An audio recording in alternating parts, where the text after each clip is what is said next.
When I was in high school, my life could have ended in a senseless tragedy. You see, I was courting this girl, and I was trying to be poetic and giving her symbols like, I wish I could enter your red door, which in my mind was representing her heart.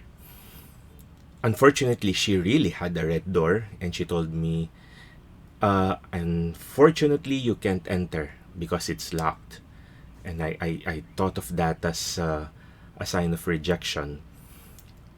And it really, really bothered me. And, it's the end. Young people sometimes they think it's the end of the world when things like that happen. Thankfully, I figured out that it's not worth it. And then, of course, eventually I found out it's literally a red door of her room. You know, see, it's the same thing.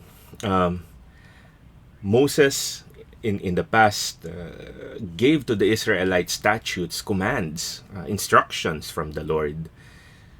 But then nowadays you hear someone saying, as long as you believe in God, you're okay, or you're just a nice person, that's okay.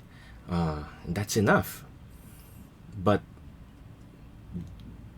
Jesus is saying a different thing right now. Do not think that I have come to abolish the law or the prophets. I have come not to abolish, but to fulfill. Brothers and sisters, there is no different God in the Old Testament and in the New Testament. People might be thinking differently, thinking it's okay, and enough to be nice, or just to believe. But how did we get it wrong? How can people miss what Jesus is saying, that every letter of the law has to be fulfilled? Well, Moses gives the answer. In the first reading, his instruction was, teach them to your children and to your children's children. Teach the faith to your children and to your children's children. I submit that people got, our faith wrong because they did not receive the proper guidance.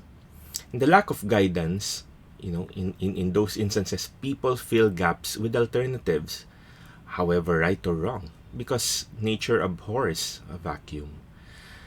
So we end up with gods and religions of our own doing. We make God in our image versus us in His image. And that's where we get things wrong. But how can we give guidance when us ourselves don't know what the faith is all about? Brothers and sisters, don't be content with assumptions that could harm. I challenge you today to pick up the Bible and the Catechism of the Catholic Church as a start and learn what your faith is really about. That way, you can teach the people around you, the children and your children's children, and everyone. And that way we will not work or we will not act based on assumptions, but we will be confident that we are following what God has instructed to us, from Old Testament to New Testament to right now.